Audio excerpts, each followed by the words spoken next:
Turning on of camera and sound. We're on. It is 7:03, and I would like to call to order the regular business meeting of the Newmarket School Board. I'm sorry for the delay. We had a little technical glitch, but we'll start this meeting as we do all others with the Pledge of Allegiance. Caitlin, if you will lead us, I would appreciate that.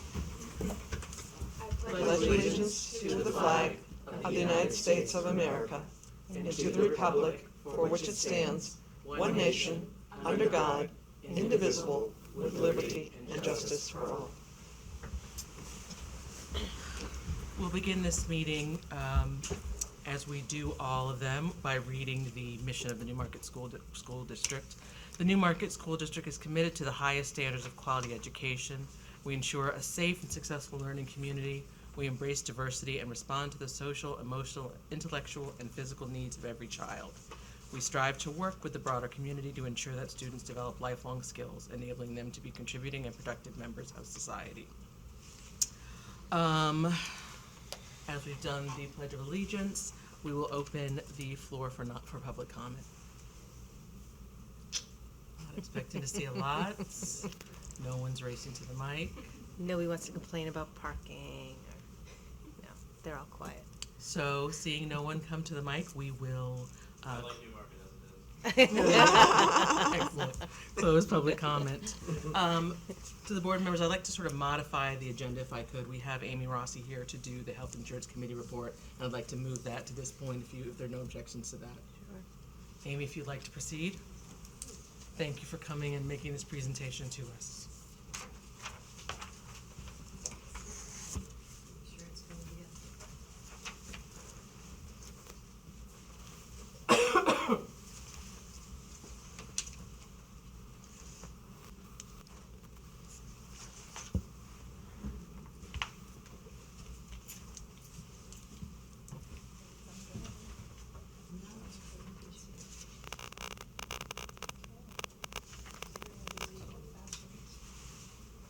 As Amy prepares, just to sort of give an overview of what's going to happen, there was a health insurance committee that met for the year prior to the negotiations for the upcoming collective bargaining agreement to look at healthcare options for the district for the contracted employees. I mean, the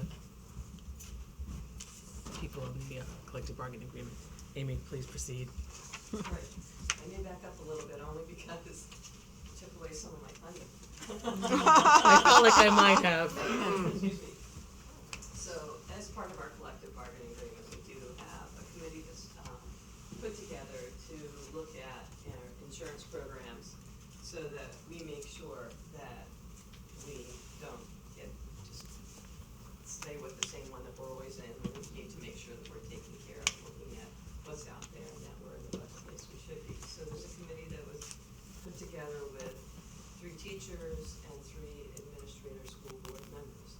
And they are Lisa Ambrosia, Meredith Ida, Kimberly Shelton, myself, Linda Albright, and Ann Cossey.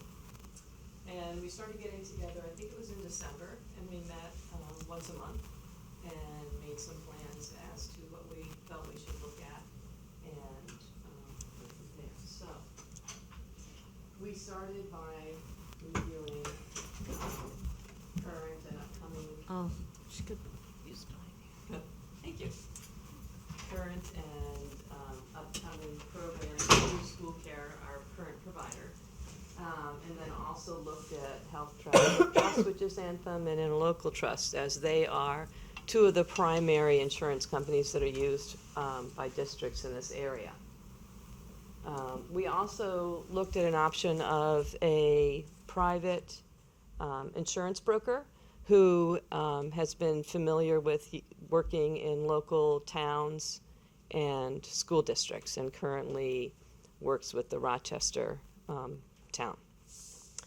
So those were the different things that we reviewed. So these are some of the things that we did a lot of work and listened to a lot of people and looked at a lot of things, and these were the primary things that we found. That it is really difficult when you're looking at insurance plans because there's so many components to an insurance plan that between deductibles and the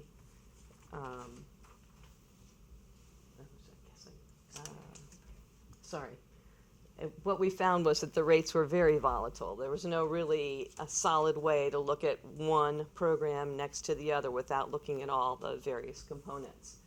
And because of that, it was really hard to look rate to rate. We also found that the premium holiday that different school districts enjoy varies much as well, because that's dependent upon how the folks are using the insurance and what may come back to us. And we did find that we thought that maybe looking at wellness plans and making sure that the different folks that we were looking at had them, everybody had a wellness plan. So one of the things that we found was a good variable to look at was the maximum out-of-pocket expense. And you can see that school care definitely had the least maximum pocket expense. And again, none of these things can you look at in a vacuum, but that was something that was very clear, that we had the least. This is a comparison of area school districts that are pretty comparable to us, and what folks are paying.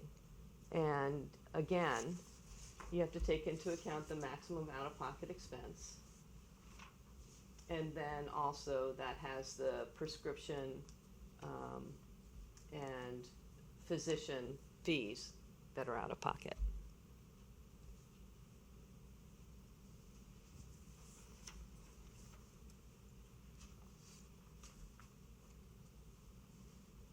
So once we looked at all of those things, we thought, well, what are the things that we really need to continue to look at? Based on that information, it didn't seem to show us that we should look anymore at changing from school care to a different provider. That school care really had very solid options for us, and that there wasn't anything out there that was, visibly better than what we have already. So then we thought we needed to look into what are the other options within school care. And the consumer-driven plan, which we have looked very closely at now, definitely looked like a very strong option for us. Another thing that we talked about was considering bundling our dental coverage. That's something that we can look at as an option in the future. It was not something that we looked into in detail. And one of the things that became clear when we had our presentation from school care was that there was an area that would help us, and that would be if dependents were using some of the wellness program options that might support our plan and give us a better kickback from the, what is it called, the holiday? Premium holiday, yes. Yes, right. So this was just a comparison of those rates as they stood at that time. And these were some key points. One of the things that I did with this presentation was show both the staffs at both school buildings so that they were aware of what we talked about during those committee meetings, and to give them an idea of what some of the things that might be forthcoming. And on December 3rd, school care came to both school buildings and gave a much more detailed presentation, and were available to answer questions and looking into whether we wanted to move towards the consumer-driven plan. That's pretty much it. Thank you. Any questions, anyone? I will say that I learned more about insurance than I ever thought I would, and I still know not so much.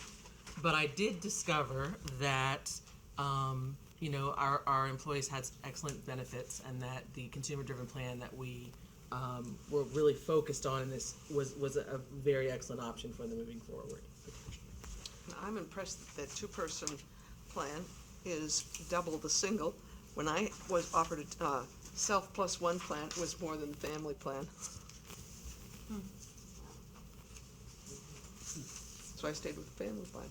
It was excellent also that this was done right in that year ramp, and I'm glad that it's in the contract that way, ramping up to the negotiations. Yes. So, you know, there was a group looking at these different things to really determine what the viable options were, if there were any, to make the best case moving into negotiations.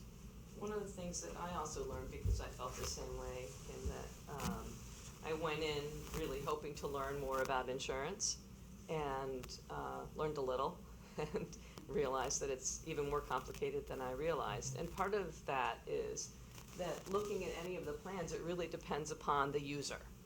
And is it a single person? Is it a family? What kinds of medications might be needed? There's so many different variables that it's very difficult to pinpoint anything.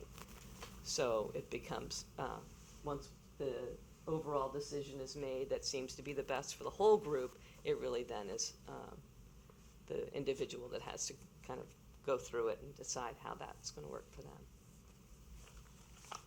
Thank you very much. Thank you. Thank you. Thank you, Amy. And many thanks to the members of the committee who met faithfully for all those months to get us to this point, who are not here with us tonight. Moving on in our agenda, we move to the report section. Somehow, Caitlin, we skipped the student report section, so I apologize for that, but I'd like to add it. And if you'd like to proceed with your report, Sure. I would appreciate that.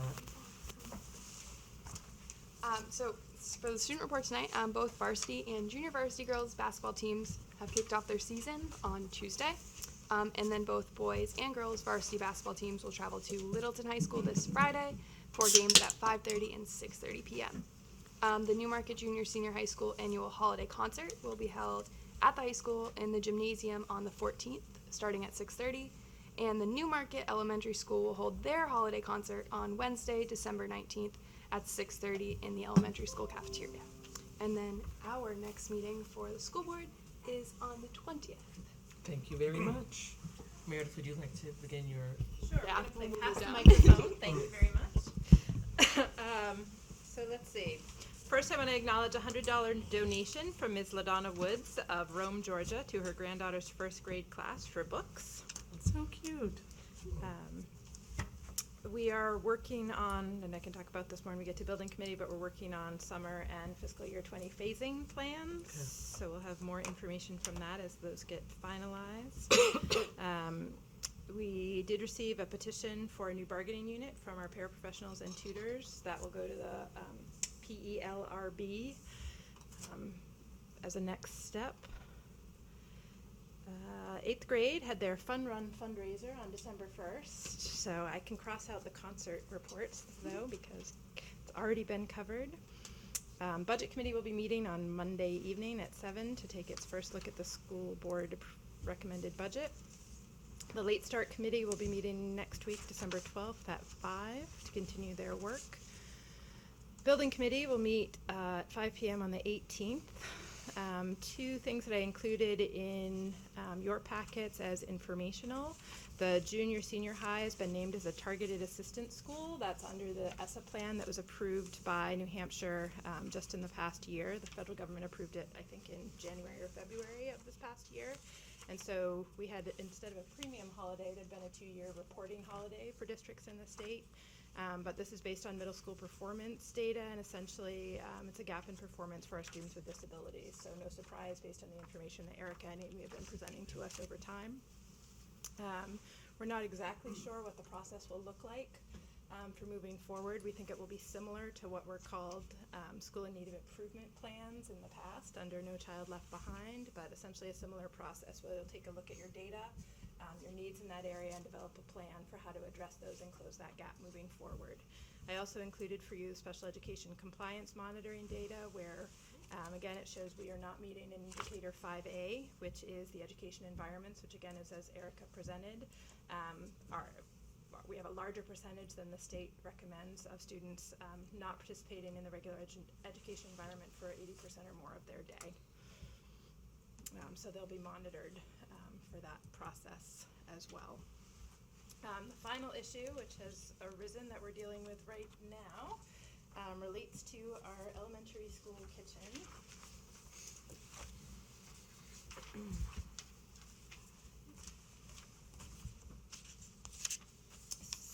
So, we had to take our grease trap and 3-bay sink offline because of a failure with our grease trap and the sanitation line that runs from that. So we are looking at a variety of options right now. They're sort of all in play. We placed a call to the state late yesterday afternoon, and we are expecting someone from there to meet with us tomorrow. But we have a few options to provide us basically with the ability to maintain food service operations over the next several months. One of those is potentially to move all of our food preparation services to the junior senior high. We're not sure how viable that is given the size and relative status of that kitchen. If we were to be able to do that, we anticipate that's about a $62,000 cost, and that includes potential labor, equipment, and transportation costs. Option number 2, and these tie together a little bit, is to repair the existing failed drainage line and replace the grease trap. That would require roughly a 3-week shutdown. That's provided that the issue is isolated to that area, the grease trap area, and not a problem with the line across the kitchen, which is about 5 feet under cement slab. That would be about a $65,700 cost. And would that require the food being prepared at junior, senior high? During that time period, and that work would essentially then be ripped out when your new kitchen is installed. Option number 3 would be to potentially procure and transport food from a neighboring district. That's an estimated cost of about $104,000 for both food services and transportation. Again, we don't have a district online to do this at this point. Option number 4 would be potentially bringing in a temporary kitchen trailer and making connections behind the elementary school and a temporary ramped walkway to transport food into the building. That would be about a $115,000 cost for that time period. And the 5th option is investigating third-party catering services. All of these require approval from DHHS and the Department of Education.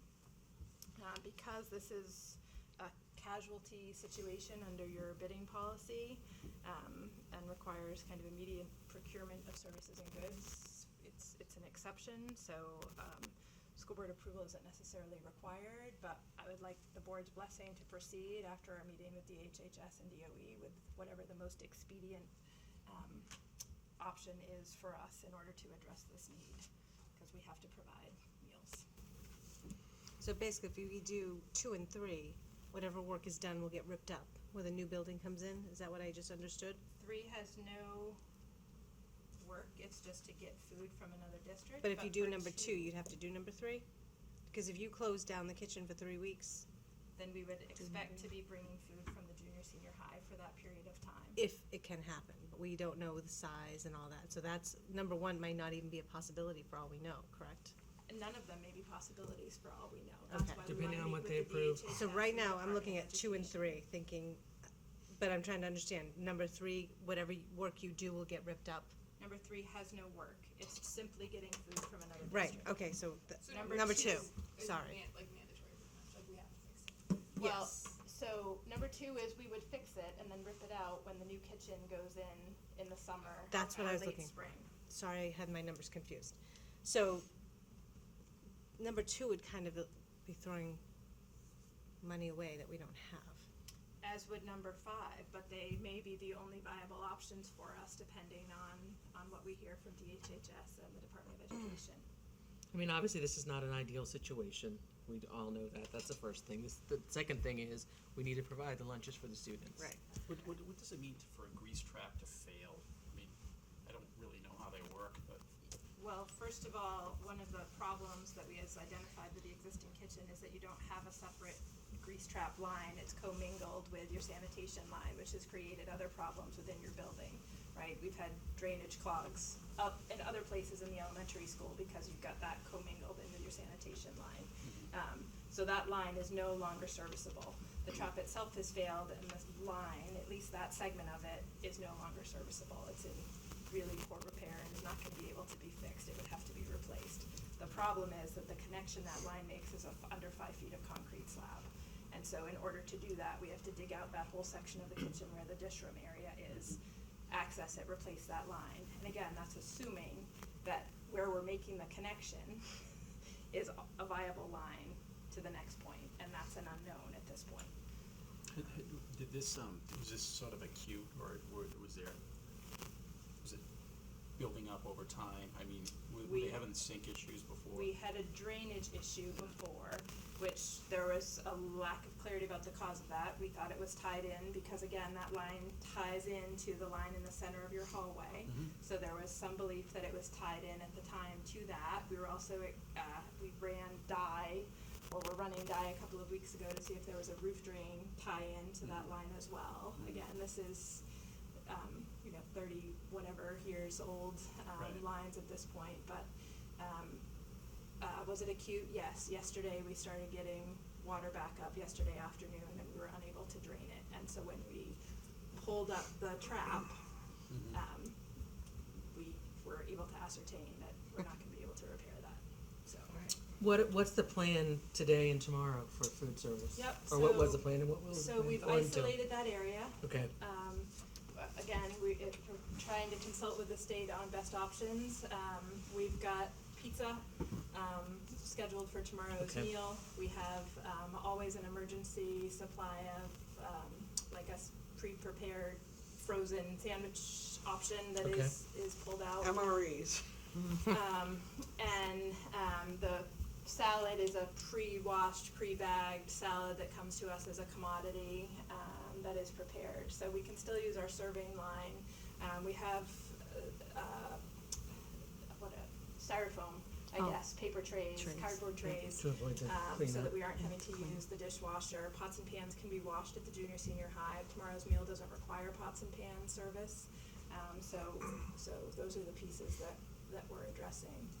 So for Again, this, so obviously we only have it tomorrow.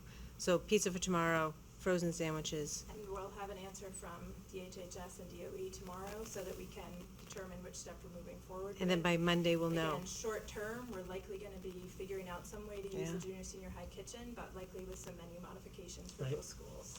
And, it can't happen in the very, very near term, but, I think you mentioned about a possible acceleration of this aspect of construction. I don't know if that is that possible to happen? It is, if we Yeah. can relocate kitchen services, we can accelerate that, but it's still a multiple month process. So it's still probably from start to finish about 4 months. They'd asked us to look at potentially accelerating that in late spring, looking at sort of the last 6 weeks of the school year, potentially being able to find some alternatives. We hadn't anticipated that we'd be looking at alternatives this early, but this is, the nature of the work. You figure out how to get it done. We need to run school, we need to keep it open, we need to feed kids, we'll figure out the best and most cost-effective way to do How that. many people can we fit in that kitchen in the high school? Well, again, we'd probably be staggering prep shifts in order to do that and maximizing the cooking time. And again, looking at what menu modifications we can make to Right. simplify this, particularly over the next couple weeks. So which is that can't be answered then, right now. Tonight. We can't even figure that out. So, I mean, there's not a capacity limit in your kitchen, but from a practical standpoint, it's a small. I was gonna say, tight that's a space, small so- kitchen, So at most, we typically have 4 people in there operating. Sometimes we have a 5th when our manager is there as well, but, we're not gonna easily be able to have many more than that in there for any Right. given period of time. So again, we'd likely be looking at some staggering of shifts for food prep. and I think it's important to remember that all of this is contingent upon what HHS Right. and DOE says. Correct. They may not even give that number one as an option. right, So my feeling is that, given the time sensitivity and the fact that we have to do it, we need to authorize Meredith to, my thought is, Right. and Greg to determine the best course of action. so a few more questions. So how many lunches are there at the elementary school at this point? How many students participate? How many, we have lunch 1, lunch 2, how many lunch periods do you have? We have 5. 5 lunch periods for the elementary school, and how many do we have for that high school? 3. 8 preps in one kitchen that can maybe fit 5. Again, Yeah. but you could do your prep from 6 to 9 a.m. and then 9 to 11. I mean, we have options. We could be doing some prep after school. Again, these are all pieces. This is not insurmountable, and there are lots of places that truck their food from one kitchen to another. It's just a matter of figuring out what's going to be allowable and what the best and, again, most cost-effective option is. It's not going to be easy. I guess that's the No, whole point. When absolutely we're looking not. at all this and having this discussion, It's not going to be this cheap, is not going and to be it's easy. not going to be easy. That's It's an correct. unfortunate situation all around. So we're going to need to really communicate with our parents so that everybody understands, keep ahead of the rumors. So as of tomorrow, pizza, sandwiches. Pizza was the menu for tomorrow So already, so perfect. there's no change to that. That's perfect. Then by Monday, we'll have to wing it. We'll know tomorrow what the plan is for next week, and we'll get that word out if there are menu modifications. Again, you can only answer so many questions at a given time. We've tried to look at what the most viable options might be so that we're prepared for our meeting with the state, and then, we're gonna need, their guidance around, best steps, and then, again, moving to the junior, senior high, well, that sounds like an instantaneous piece. We're gonna have to get a vehicle to transport food in. We're gonna have to get trays and equipment to transport food with, right? I mean, all of these have additional steps required, so, the next couple weeks are gonna be, doing the best we can in the most expedient way to get this done. And then, hopefully by January, we'll have a more sustainable solution in place to get us through, the school year, or until a kitchen is done, or whichever option turns out to be the best. Any more questions? This is, I think what you're looking for is just approval for you folks to approve without input from the board. That's Yes. correct, because while this is not in violation of the policy, because it's an exception, because it is such a large-scale piece and not within our, budgeted, requirements or our approved budget per se, we'll find the dollars. It could mean tapping into our maintenance and reserve fund, which we would come back to you about, but we have to address it. You can't not serve lunch. Right. It's just not. Here's my concern. My concern is that this whole sewer system at the elementary school is all over the place. It's been a problem, a not problem, it's been a 7-foot problem, and,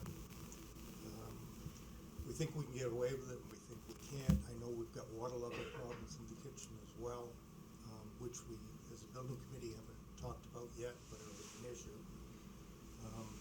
I would hope that you and Greg would take advantage of whatever resources are available to help in this decision-making. The reason for it is there's a statement at the end of this saying it assumes that all the existing lines are to be reused and are intact. I think we've got a pretty weak skeleton under the ground. If this all of a sudden becomes a 160, Yeah, that's only for option 2. yeah. And that is not to be reused long-term. That would be, again, only the temporary solution. But if I could finish, so all of a sudden we dig up the floor and we go, uh-oh, it's not $62,000 for a temporary fix, it's $162,000. I'm perfectly happy with you guys making that decision, but I'm at the same time, I think it would be wise to get some input from whoever, whether it's the building committee or the school board,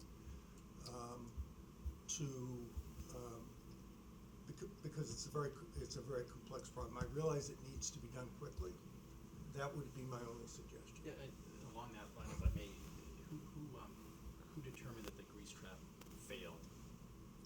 The licensed plumber, who happens to be our director of facilities.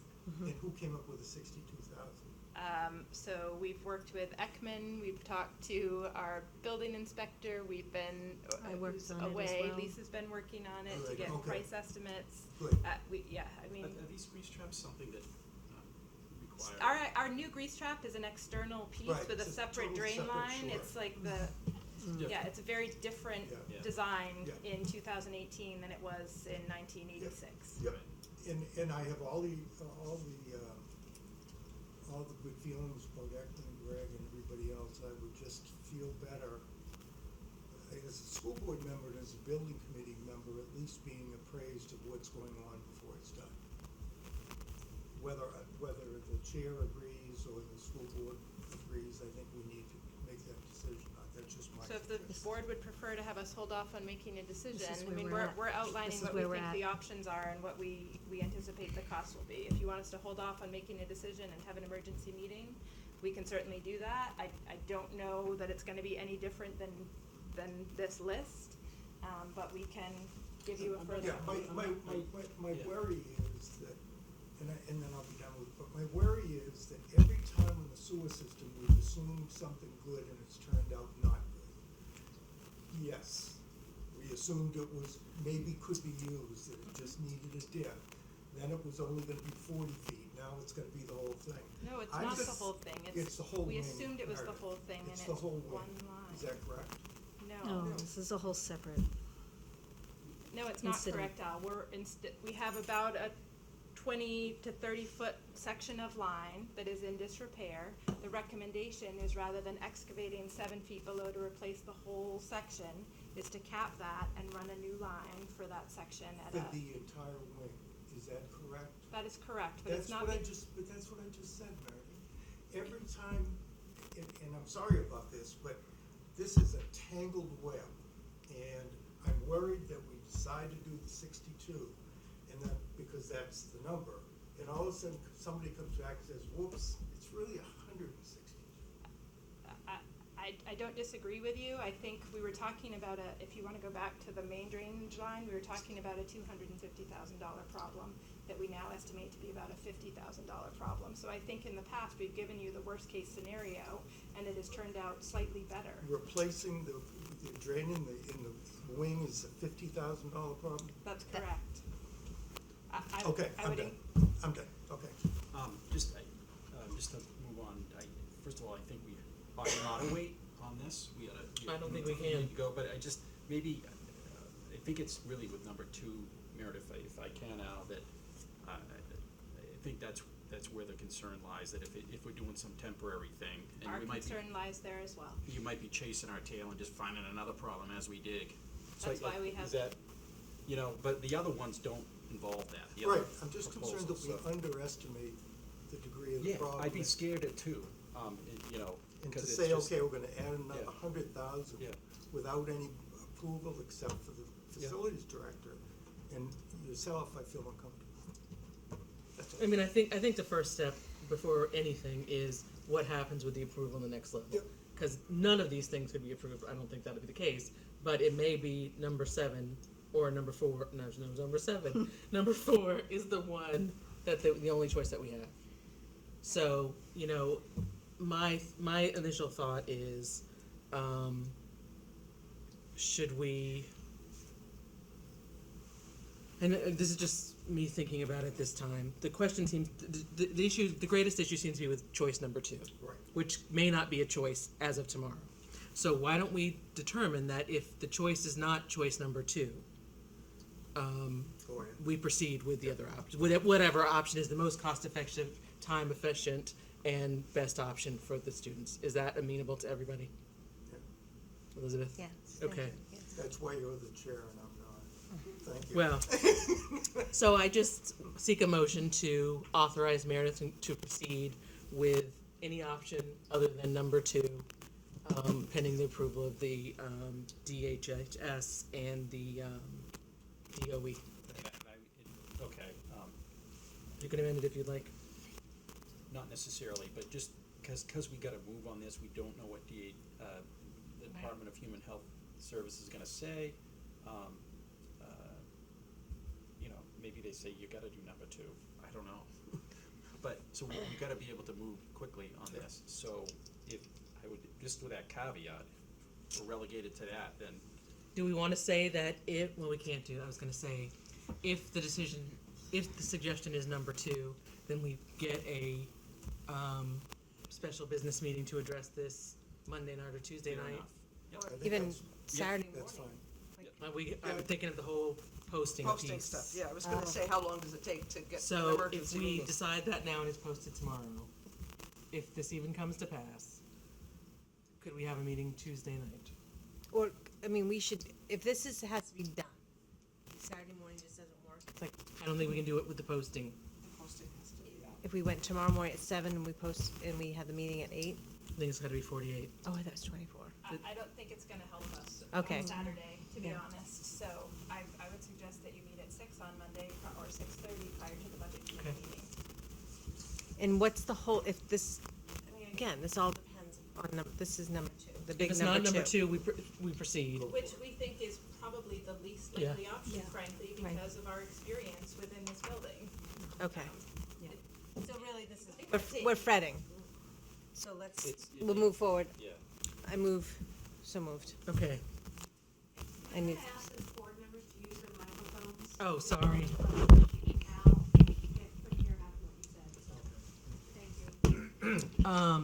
Maybe that was good.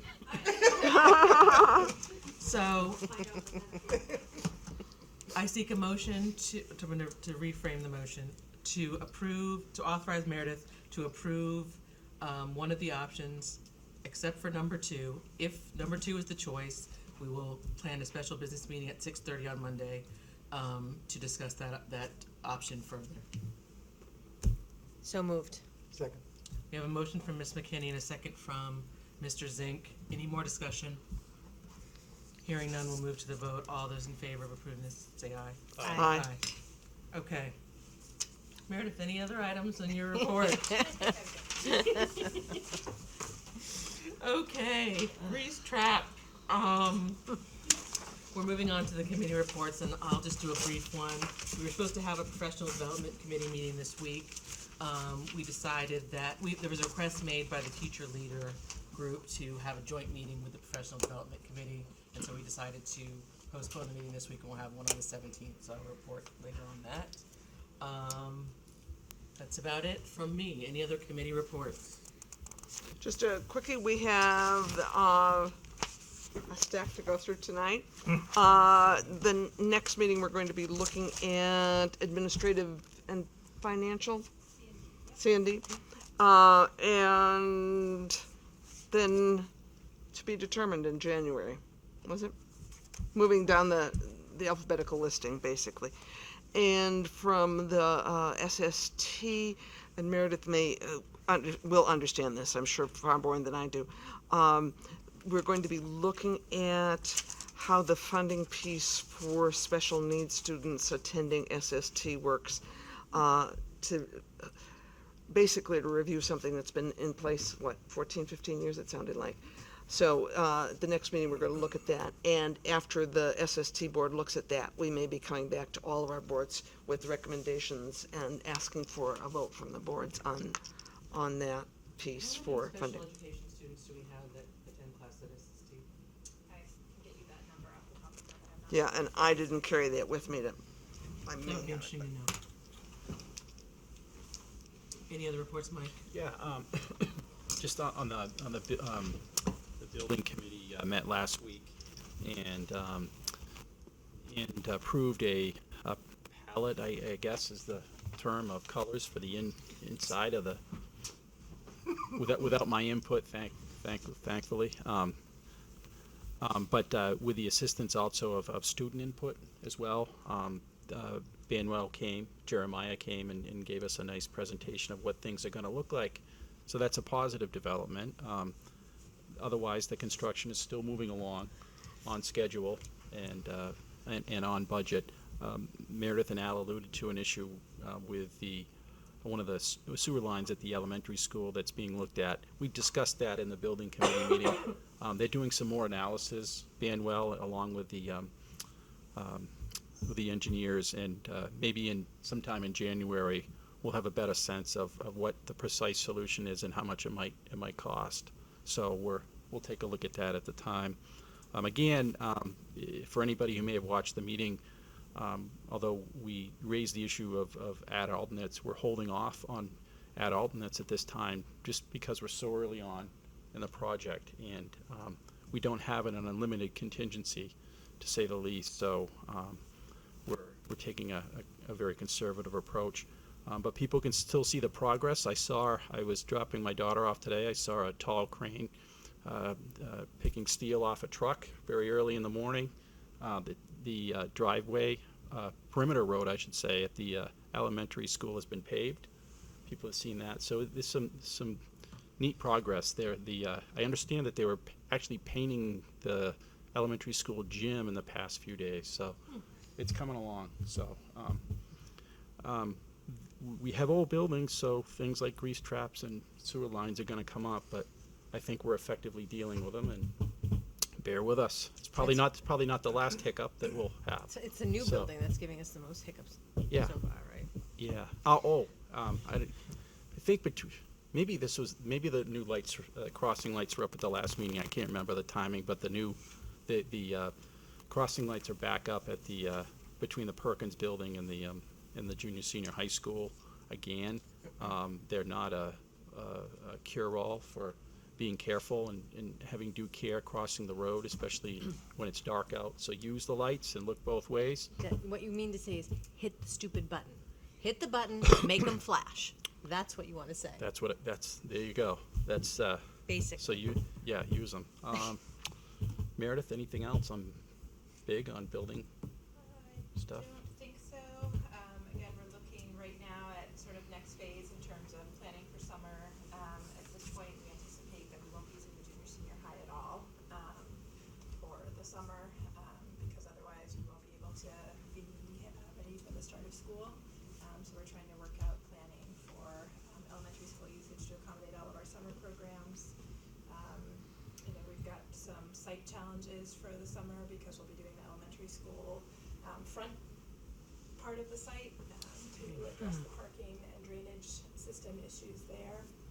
So it will be another challenging summer, but again, Ekman's been a great partner and good communication all the way around. So we're trying to tackle what we can sort of going into the summer to help us get ahead, so that you're in good shape for the start of the school year. But I will remind you, next year is going to be the more challenging probably of the 2 years of the junior senior high, because you're going to be renovating the oldest part of the building. So while we'll have some nice swing space to occupy in terms of the new additions, we are going to be moving over the course of the year between the older wing will be vacated in the second part of the year, the newest wing at the beginning of the year. So it's going to provide some ongoing challenges. And again, the cafetorium, new cafetorium will be in development, and your new library media center will be in development. So even just where we're going to be physically holding lunch is one of the pieces that we're working through right now. Potentially in the new flex room. Again, we've got some options, but we're trying to get on top of those now. To reiterate, give a little spice in our life here about the gymnasium in the elementary school. You can actually walk in it. It's Not without a hard hat and an not escort. without one can, but the walls are. It looks like a gym. Well, basketball nets going up, the Yeah. flooring's going down. We can't put any more heavy equipment in there because the floors are going down. The cymbals are going down on the. It's all happening behind the curtain, but it's pretty. It's all the outside is all bricked, and it really looks pretty amazing.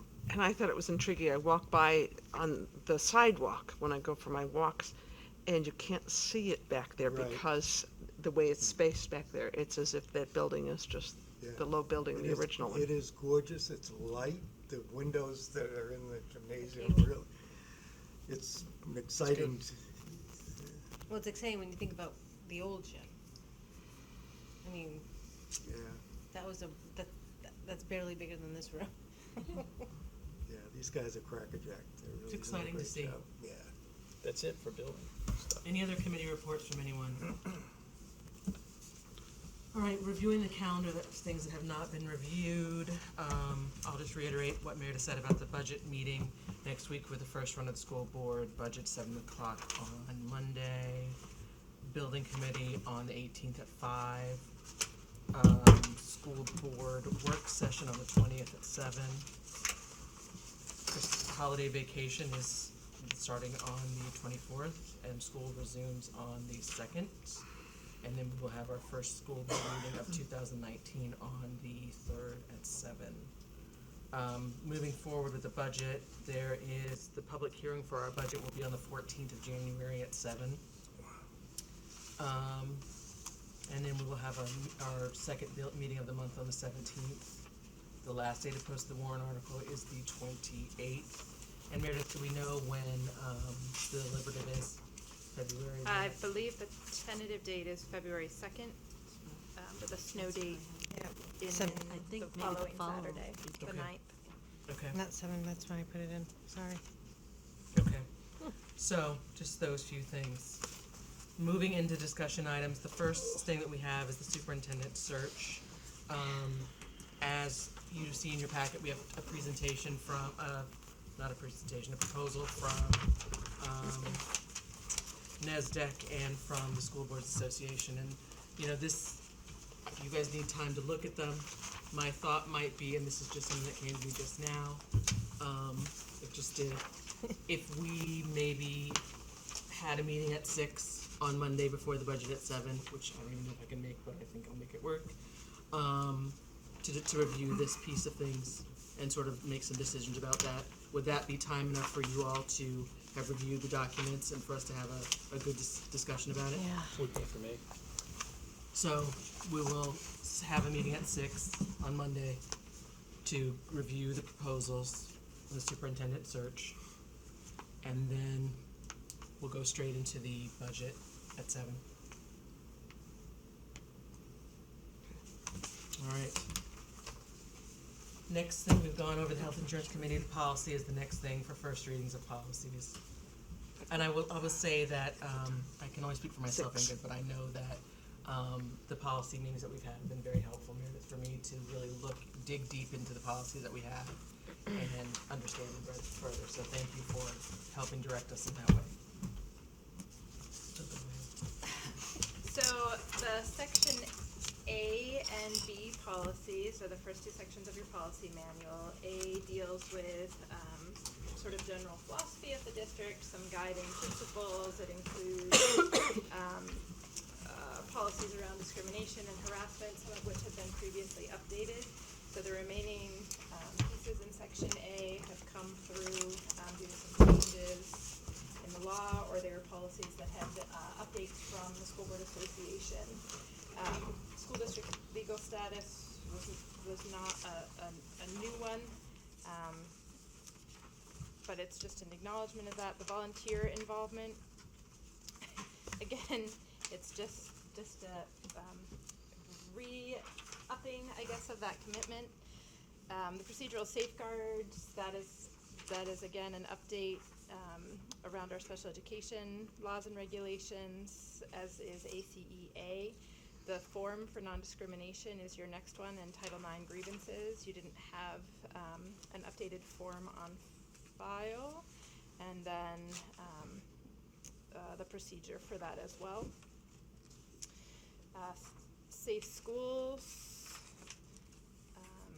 and accountability were your final two. Safe schools is a new policy that has come out of, again, some legislation around safe school zones, and administrative rules around school safety. And then accountability is your last one, which really is affirming the obligation for data requirements. Your B section are all school board policies. So these were reviewed to just assess were they compliant with the current school board recommendations, where they weren't, what changes were recommended. So you'll see an additional form around board member self-evaluation that is part of the school board recommended policies. Most are affirmations of existing policy, updating your pieces around notification of school board meetings, agendas, and minutes. I'm sort of skipping through here. Reimbursing school board members for expenditures, your memberships and your liaison to the School Board Association. Nothing earth-shattering in this section, but again, you can see the strike-throughs where the updates were provided. These Did they are give you first read- reasons why some of the strike-throughs are there? Yes. And we can ask when we do the second reading? Yep, or you can send those questions to Ingrid or Kim or I, and we can certainly provide that.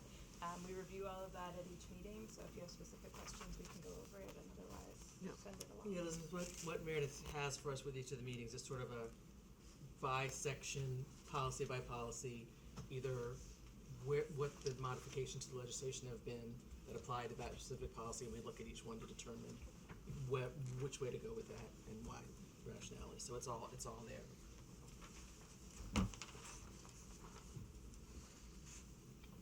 All right, so that is the first reading of those. And the Please, school board, your next policy meeting, I think, is Tuesday of next week, So, yes. the 11th at 12:30. Okay. Any questions about the first reads of those? If so, please pass them along to Meredith, and we can ask them at the second reading, or Ingrid or myself. Moving on to action items, we're going to amend the agenda just a little bit to add the teacher's contract to an action item. Is it on there? Yes, Yes. it's item C. It's item C. All right, so I won't do that now. I apologize. I'm doing the best I can. All right, so I seek a motion to approve the minutes, public meeting minutes from October 2nd, November 1st, November 8th, November 15th. I need to abstain October from the 8th, I wasn't 25th. here. So October 20th. It's okay. That NyQuil's kicking in. I don't have any glasses either. It's just not a good look, you know. I'd give you mine, but they're Oh, is that what you probably want for worthless. glasses? I'm a mess. Anyway. All right. I will rephrase that. I seek a motion to approve the minutes from October 25th, November 1st, November 8th, and 15th. So moved. I abstain for the 15th. I abstain from the 8th. Otherwise, so moved. All right, so we need to do Yeah, I separate think there's voting. actually, yeah, that's actually, So I seek a motion to approve the minutes from October 25th. everybody but you and I, babe, can't see them. Who's Really? that? Just you and I, we're always here. Never Well, go what can anywhere. I say? All right, so I seek a motion to approve the October 25th meeting minutes. So moved. Second? And a motion from Ms. McKinney, and a second from Mr. Kinnison to approve the October 25th public meeting minutes. All those in favor of approving the minutes? Aye. Aye. Excuse me, are the minutes in our packet? I They thought that- are, They are. Yeah, they are. they are How far in? after your That first far. read section, so towards the middle. Yeah. It's the 8th It's, yeah, it's, is November Way. 1. It's this far in now. it's way in there. You wanna look at mine? Here. I think I'm in them, okay. Okay, so we'll try this again. Al, did you find them? I am right on I'm 2 pages away Okay, I'll let you get there. to It's October not after October 25th. You were 5th. I've There we got it. go. Thank So- you. Mr. Oh, Zink. So I'm gonna abstain as well. Okay, so the October 25th minutes are approved, vote for affirmatives, 1 abstention. November 2nd, I seek a motion to approve the November November 1st. 1st. so moved? Second? We have a motion from Mr. Kinnison and a second from Mr. Zink. All those in favor of approving the November 1st meeting minutes, say aye. Aye. All right, I seek a motion to accept November 8th public meeting minutes. So moved. We have a motion from Mr. Zink and a second from Mr. Kinnison. All those in favor of approving the minutes, say aye. Aye. Any abstentions? I have to abstain. 1 abstention. Finally, we approve the November 15th, 2018 minutes. I seek a motion to do that. So moved. Am I the only one that can? Second. We have a motion from Ms. McKinney and a second from Mr. Zink to approve the November 15 minutes. All those in favor say aye. Aye. Any abstentions? Me, abstain, sorry. We have approval of 4 with 1 abstention. Next, Mr. Zink, if you will do the approval of the manifests. I will. I'd like to make a motion to approve the manifests, payroll and AP manifests of December 6, 2018, payroll in the amount of $270,330.80, accounts payable in the amount of $655,000, $410.44. No bond, let's see, do we have a bond? Payable manifest of $37,668.09. The total of all manifests, $963,409.33.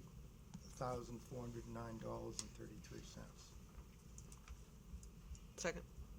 We have a motion from Mr. Zink with a second from Ms. Alberg to approve the manifest as read. All those in favor of approving them say aye. Aye. Unanimously approved. Now, we're at the point of our agenda where we are going to talk about the proposed 2019-2022 Newmarket Teachers Association Collective Bargaining Agreement. Starting in September of this year, a team of school board members and administrators met with a team from the Newmarket Teachers Association to negotiate the contract for the 2019 through 2022 years. That team came to an agreement, what was that, the last Thursday, November? Yeah, November 25th? 15th? November I think it was the 15th. date of the 15th. November 15th. yes. That group came to an agreement, and then that agreed upon document was shared with the membership yesterday, who approved it. And Mr. Kinnison and I were the school board members on that committee, and I would ask him to just sort of talk about the highlights of that contract, and then we can discuss approval of it. Thanks, Kim. I want to get some thank yous out there first, just to everybody who was put in. It was we had bi-weekly meetings running pretty much all fall. So thank you, Kim, Meredith, and Lisa for helping out, and also the negotiators for the Teachers Association and their council as well. It was a really good experience, I thought. It was a productive exchange of ideas. I think everybody felt comfortable, raising points, and I think we reached a very, very good result. And I'm happy that it was approved yesterday by the union. I'm just going to go over some highlights. The actual language will be in a separate document, obviously, but the highlights of the document, it's a 3-year agreement. Again, this is all pending ratification by the voters in March. It will only become effective if approved by the voters. But the structure of it is it's a 3-year agreement with a 4% increase to base salary scale over each of the next 3 years. And the reasoning behind that is we recognize the need to bring our teachers closer to market. We've got lots of good folks. We want to keep them. We want to attract new people. We want to pay people good salaries to keep them here. So we're very pleased that there was sort of consensus amongst the sides on that. And the other give and take, another big aspect of it was to move from the consumer-driven healthcare plans under the school care to the so-called yellow and orange plans. In essence, that results in a good benefit, but for a cost savings. In the first year of this new agreement, should it take effect, approximately $200,000 in healthcare savings will be distributed back to the teachers. Again, it's a give and take. In the subsequent 2 years after that, the district will enjoy those savings and perhaps more, depending upon how the numbers of folks and play out during that time. That was a culmination, I think, too, of the earlier committee report we had here. The timing and the work on that was worked out well for us, because everybody sort of had an idea of what the plans were, that they're comfortable with them. So that was very helpful to the negotiations as well. Again, the concept here, and the school board was unanimous in this concept, is we want to retain our folks. We very highly value our teachers. They're on the front lines. And this isn't a new concept. I think, Al, and you and I began discussions early on when we joined the board about the facilities. We didn't view facilities in a vacuum. It doesn't do us any good to have a pretty building and nice classrooms without good people in it. So that was a theme from day one, and it's now realized, at least at this level, and we have to get it approved by the voters. So we're gonna reduce our current and future healthcare costs, but again, providing our folks with really good benefits and options. And finally, one of the, I think, benefits of this contract is more flexibility in terms of an hours-based calendar, which we haven't approved up front, but it gives us options in years to come to structure the calendar to make the most sense, and potentially reducing snow day makeup for students, yet providing professional development opportunities for teachers as well. So getting down to the actual numbers, the new cost for year one would be $479,388 for year two, $451,210 for year three, $469,094. We need to, as a board,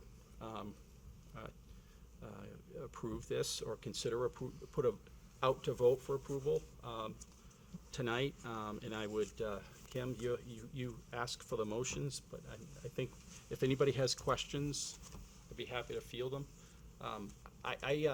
This is my first time through one of these collective bargaining processes, and it was different. I'd never experienced one of those before, but I came out, I came out feeling everybody got their voice heard and got a fair shake, so I was happy with it.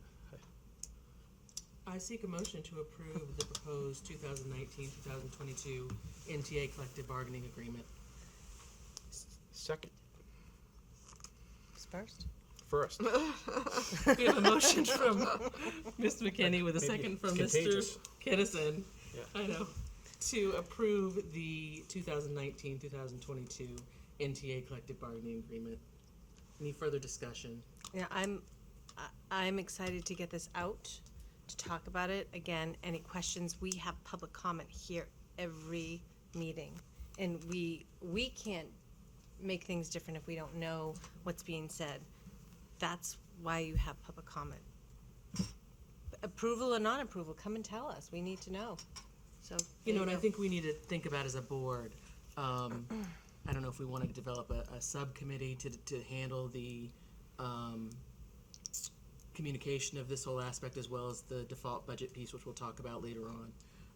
But I think that's something that we really need to consider, so we have a concrete group and a concrete plan to roll this out as that effectively might be, possible. especially with that default, that's actually kind of something to think about, isn't it? I mean, we definitely have some things that we need to Yeah. Right. effectively communicate in a concise, appropriate, thorough way, and we Yeah. probably need to have a tangible group to determine how that happens. I agree. So, I hate committees, but I mean, that's actually one that we might Did make sense. did we vote or we hanging? no, Oh, So oh. might I just suggest that you add that to your agenda for Monday evening? I was gonna say that. And currently move your motion on the position. yes. Okay. Move to the vote. All those in favor of approving the proposed contract, say aye. Aye. Unanimously approved. All right, we have two donations to approve. The first is from the Grant Charitable Trust for $1,500, and the second is from United Way for $1,425. Meredith, can you just give us? If I can get my glasses for a minute. So the Grant Charitable Trust typically makes a donation to the elementary school, and that usually goes to the Student Activity Fund. This year it's a more sizable donation than we've received in the past, which is why it is coming to you for approval. Principal Pine's intent is to use some of that for the Artist in Residence program, Okay. and for the remainder of that to support enrichment activities. Great. And United Way.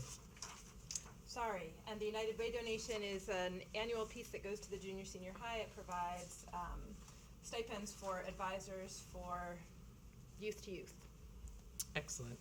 I seek a motion to approve those donations from the Grant Charitable Trust in the amount of $1,500 and So United Way in the amount of $1,425. So moved. We have a motion from Ms. Alberg. Do I have a second? Second. Second from Mr. Kennison. All those in favor of approving those generous donations, say aye. Aye. Approved. We have a second reading of some policy. I'll leave them to you for now. So these Once we reviewed at our last meeting, AC, the non-discrimination, reflects the changes to the law around gender identification. The drug-free workplace, drug-free schools, and related tobacco products ban, which also appear as GBEC and GBED, and JICG are all related to changes around drugs in the workplace and tobacco possession on school facilities and grounds. Minutes again came out of a legislative change. Regarding just posting of minutes, it's not a change in our practice, but we wanted the policy to reflect what the law requires.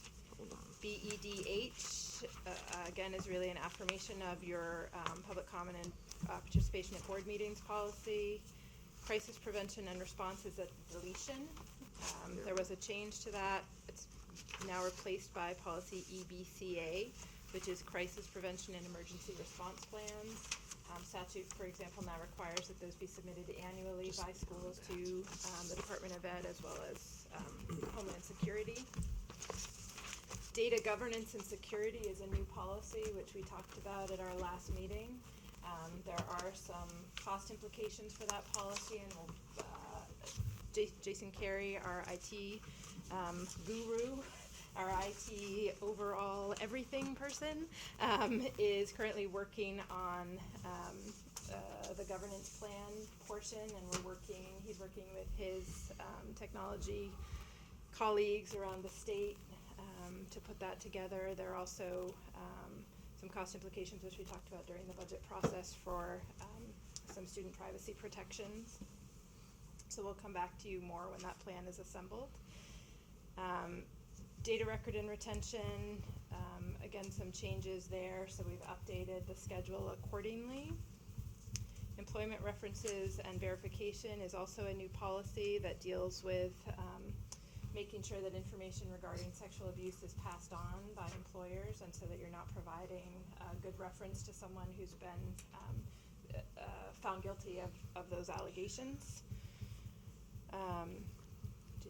JCA, change of school assignment, best interests and manifest educational hardship, again, changes came out which now allow for an appeal to the State Board of Education. Those were legislative changes last year. Student conduct relates to looking for the term. Again, some legislative changes that included the strengthening of the definition around cyberbullying, and then website accessibility and grievance, which is again part of the reason that we have been working to get our website updated, is because there are legal requirements that your website has to be accessible to individuals with disabilities. So this policy stipulates that that is our responsibility, and that if you have an issue in accessing our website, here's a procedure that you can follow to get some support. Happy to take questions.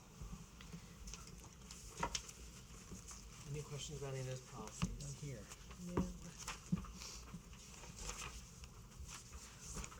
Meredith, we can approve them as one thing, correct? Certainly, just recognizing that EBC is a deletion, but yes. I seek a motion to accept the appropriate changes to these policies and delete the ones needed. So moved.